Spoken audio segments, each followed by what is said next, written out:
안녕하세요. 그림책을 읽어주는 남자 김규섭입니다. 저는 성인들을 대상으로 그림책을 읽어주고요. 또 그림책으로 명상을 지도합니다. 오늘은 그림책 명상이 어떤 것인지를 간단하게 소개해 보도록 하겠습니다.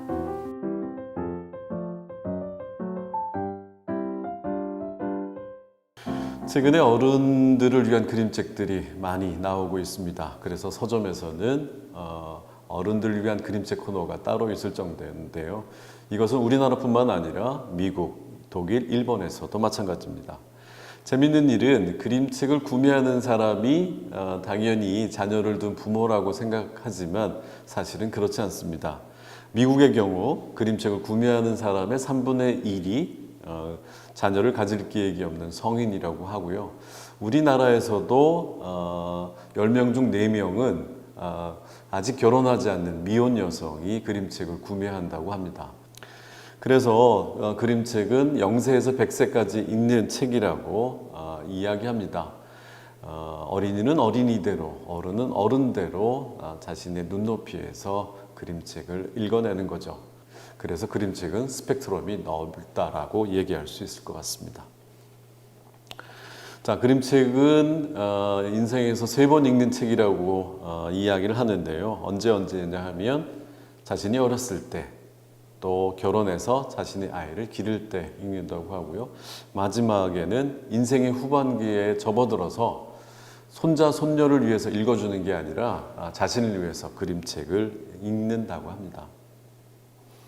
특히 인생 후반기 늙음을 의식하거나 병이 들었을 때 살아온 인생을 되돌아보고자 할 때 그림책을 만나게 된다고 하는데 이때 그림책에서 뜻밖의 새로운 의미를 읽어낼 수 있다고 합니다. 인생에서 가장 중요한 것이 무엇인가를 그림책 속에서 발견하게 되는 거죠.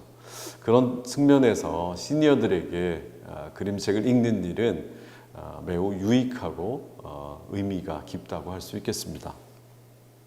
자, 그림책 명상은 바로 이런 그림책의 정서적인 이해와 그리고 지금 여기에 인지적 통찰을 제공하는 마음챙김 명상이 접목된 인문치유 프로그램이라고 볼 수 있습니다. 그림책 명상이 지향하는 목표는 치유적 기능을 가진 그림책과 명상을 통해서 과거에 억압된 무의식의 욕구를 알아차리고 잘못된 신념이 있다면 거기서 벗어나서 자유롭고 건강한 삶을 살 수 있도록 돕는 것이라고 할 수 있습니다.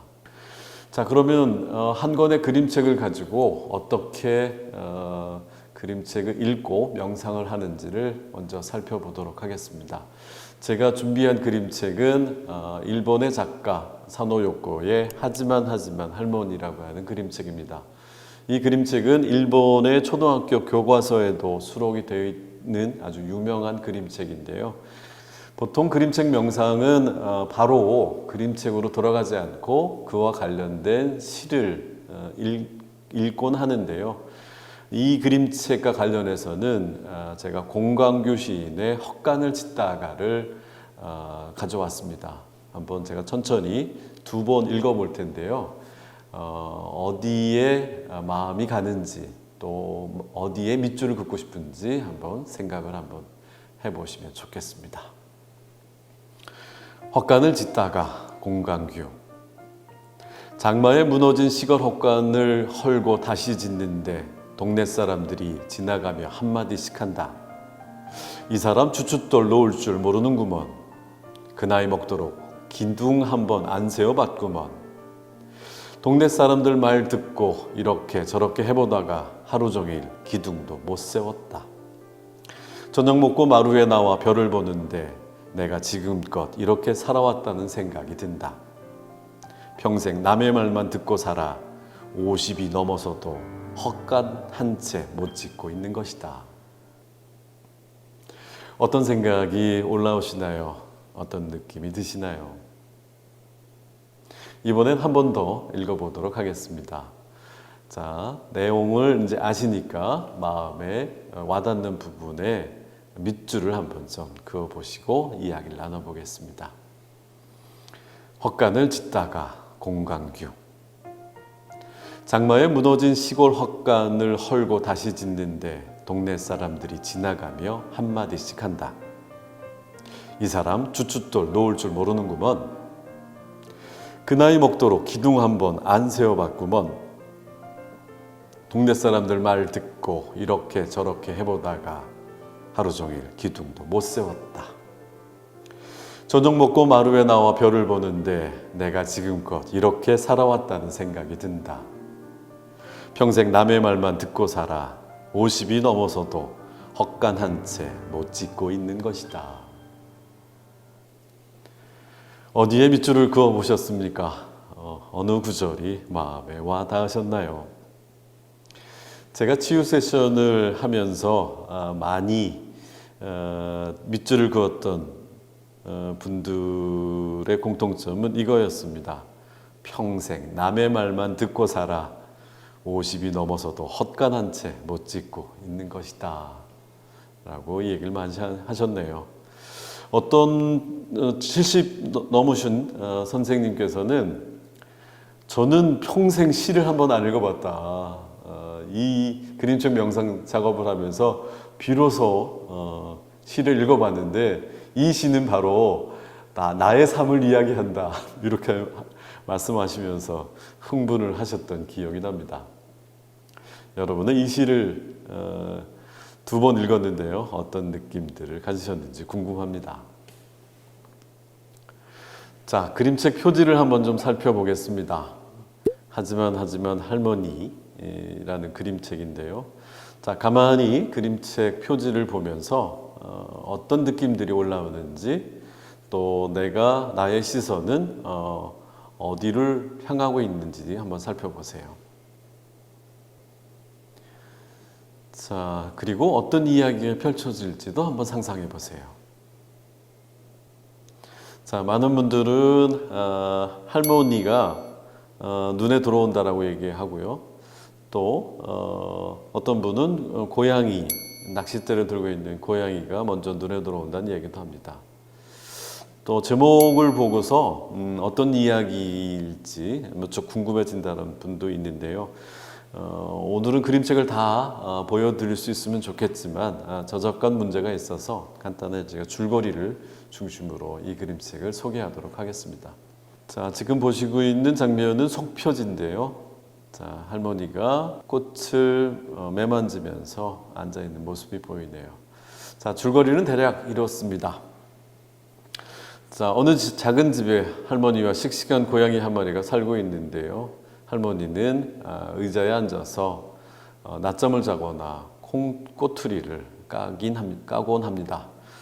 이때 고양이는 물고기를 잡으러 가는데요. 고양이는 매번 할머니한테 물고기를 잡자고 얘기합니다. 그때마다 할머니는 하지만 나는 98살인걸 98살 할머니가 물고기를 잡는 건 어울리지 않아 라면서 매번 거절합니다. 자, 그러던 어느 날 할머니가 99번째 생일을 맞게 됩니다. 할머니는 케이크에 초를 꽂는 것을 좋아합니다. 그래서 고양이에게 초를 사가져 오라고 하죠. 자, 고양이는 초를 사러 오다가 그만 그 냇물에 초를 빠뜨리게 됩니다. 그래서 5밖에 남지 않았다고 엉엉 울면서 할머니한테 말하죠. 자, 할머니는 1개, 2개, 3개, 4개, 5개 초를 세면서 5살 생일 축하해 라면서 자신에게 축하의 인사를 건넵니다.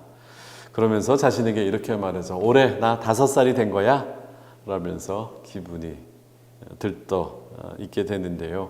다음날 고양이는 할머니에게 다시 낚시를 하러 가자고 이야기합니다. 할머니는 처음엔 나는 99살이라고 얘기했다가 난 5살이지 라고 이야기하면서 고양이와 함께 물고기를 잡으러 갑니다. 그리고 할머니는 매번 이렇게 얘기하죠. 하지만 나는 5살인걸 하면서 물고기를 신나게 잡습니다. 그림책을 다 읽고 나서 많은 분들에게 어떤 장면이 가장 기억에 남느냐고 묻는데요. 많은 분들이 이 장면을 이야기합니다. 제가 읽어보면 이렇습니다. 할머니는 용기를 내어 붕 냇물을 뛰어넘었습니다. 5살 할머니는 정말로 오랜만에 냇물을 뛰어넘었어요. 5살이 되니 새가 된 것 같아. 자, 이 장면을 인상적이라고 얘기하는 분들은 99살, 98살이라고 하는 감옥에 gat혀서 아무것도 못하던 할머니가 5살이 됐다라고 생각하니까 뭐든지 도전하게 된다라고 하는 이야기 때문인 것 같습니다.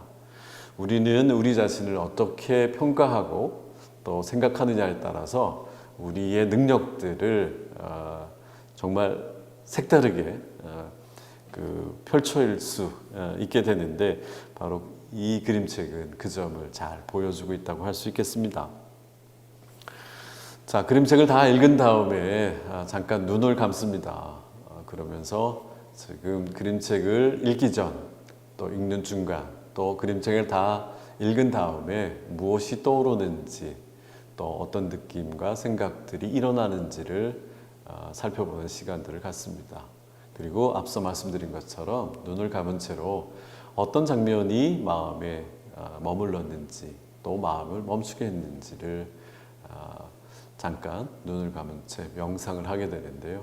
이때 많은 심리적 역동들이 일어납니다. 그래서 눈을 뜬 후에 그런 역동들을 이야기를 할 수 있습니다. 그리고 자신과 대화를 나눠볼 수 있죠. 그래서 제일 먼저 지금 말씀드렸던 것처럼 먼저 그림책을 다 읽은 다음에 한번 멈춰보는 겁니다. 저는 이걸 스탑 훈련이라고 하는데 지금 이 순간에 어떤 느낌들, 감정, 생각들이 올라오는지를 한번 나 자신에게 물어보는 거죠.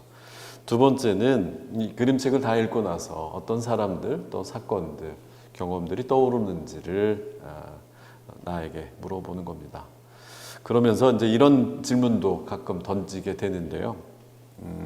지금 나에게 하지만 할머니는 누군지를 한번 물어보는 겁니다. 그래서 보기를 제시를 하는데요. 첫 번째, 나에게 하지만 할머니는 남편, 아내, 자식, 부모를 포함해서 가족이다. 두 번째, 시간적인 여유다. 난 그래서 여유가 없어서 매번 하려고 마음 먹었다가도 포기하고 만다. 세 번째는 돈과 같은 재정적인 여건들이 나의 하지만 할머니인지, 아니면 네 번째 건강인지, 다섯 번째 하고자 하는 의지는 있지만 실행하는 용기가 없어서인지, 그리고 여섯 번째 나 스스로 나를 제한하고 있지는 않은지, 바로 제한하는 나 자신이 하지만 할머니가 아닌지, 이런 것을 묻고요. 마지막 이제 6가지 외에 또 다른 것이 있다면 한번 말씀해 보라, 이런 이야기를 종종 합니다. 많은 분들이 뭐라고 얘기하냐면 다 해당이 됩니다. 뭐 이렇게 얘기하시기도 하고요. 또 어떤 솔직한 분은 6번째, 나 스스로 나를 제한하고 있는 것이 가장 큰 문제라고 생각합니다. 이렇게 고백을 하기도 합니다. 자, 여러분은 어떤 것이 나의 하지만 할머니일까요? 한번 생각을 한번 해보세요. 자, 그리고 마지막에는 이렇게 이야기를 묻습니다. 이 그림책이 나에게 던지는 메시지는 무언가? 그리고 지금 내 삶에서 가장 중요하고 필요한 건 무엇인가를 묻는 겁니다. 눈을 감아도 좋고요. 눈을 뜬 상태에서 나 자신에게 물어보는 거죠. 지금 나에게 필요한 건 뭘까? 자, 그러면 이제 여러 가지 이야기들이 나올 것이고, 그 이야기들을 그림책을 읽기를 끝난 다음에 어떻게 내 삶에서 통합하고 적용할 것인지를 한번 짧은 문장으로 한번 적어보는 거죠. 그래서 이 그림책을 통해서 새로 갖게 된 나의 금원들을 하나 만들게 되는 것이죠.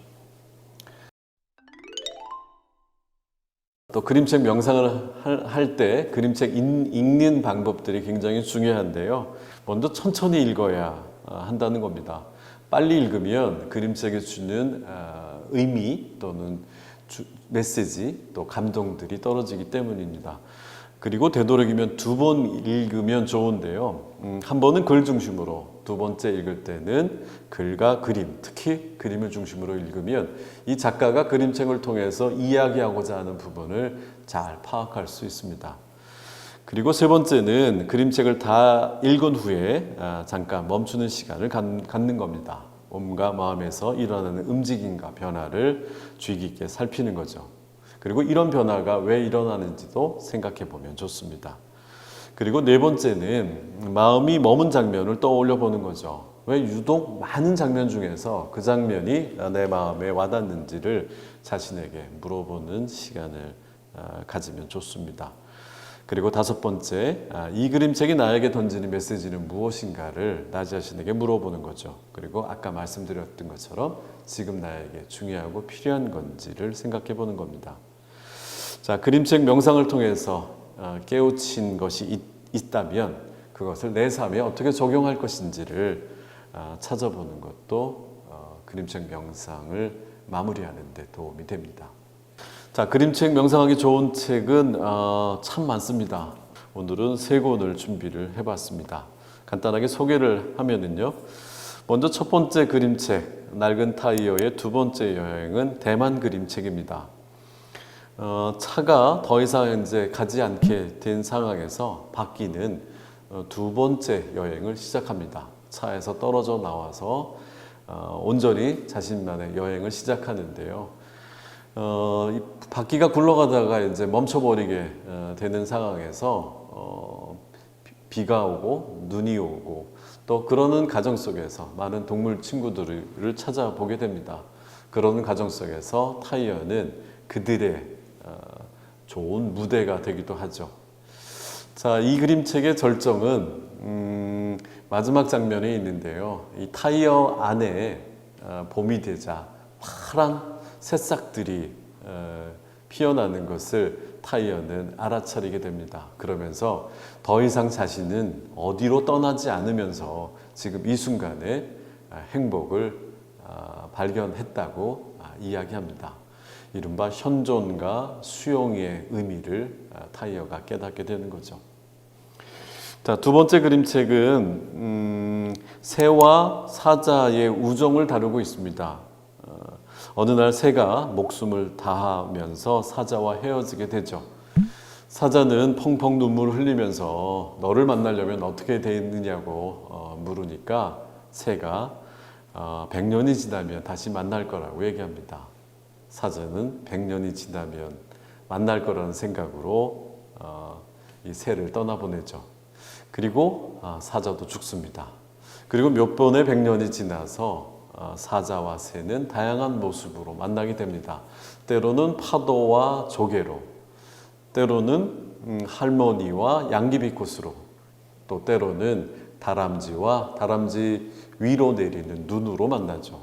마침내 새와 사자는 어린 젊은 여자아이와 남자아이로 다시 만나게 되는 거죠. 이 그림책은 우리가 지금 옆에서 살고 있는 사람들이 어떤 인연으로 우리에게 다가왔는지를 알게 해주는 그림책입니다. 이 그림책을 통해서 많은 분들은 이렇게 얘기하죠. 내 주변에 있는 모든 사람들이 다 소중하구나, 이런 깨달음을 얻었다고 얘기합니다. 마지막은 우리나라 그림책인데요. 마음 먹기입니다. 우리가 마음을 어떻게 먹느냐에 따라서 우리의 삶의 질이 달라진다는 것을 확인해 주는 그림책인데요.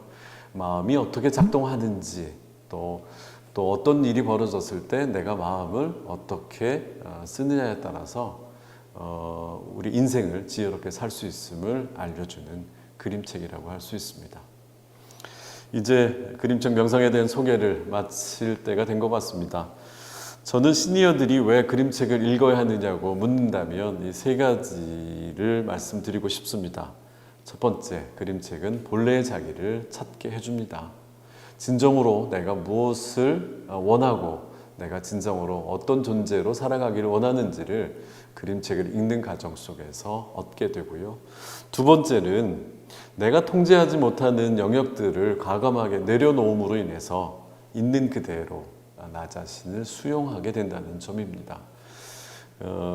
그림책을 읽다 보면 내가 통제할 수 있는 것, 내가 통제할 수 없는 것, 또 그런 구분들을 못해서 내가 얼마나 힘들었는지를 알게 되기 때문입니다. 마지막으로는 제가 여러 차례 이제 강조했던 것처럼 그림책을 읽고 이 그림책이 나에게 어떤 메시지를 주는지를 성찰하는 과정을 통해서 지금 나에게 필요한 것은 무엇인지를 묻게 되고 발견하게 된다는 점입니다. 저는 여러분들이 그림책을 선생 삼아서 옆에 두고 읽고 또 다른 분들과 이렇게 공유하는 시간을 가질 수 있다면 그림책에서 많은 깨우침과 지혜를 얻을 수 있다고 생각합니다. 그림책이 여러분의 좋은 벗이 됐으면 좋겠습니다. 저는 지금까지 그림책 명상은 어떻게 하는 거고 무엇인지에 대해서 말씀을 드렸습니다. 경청해 주셔서 감사합니다.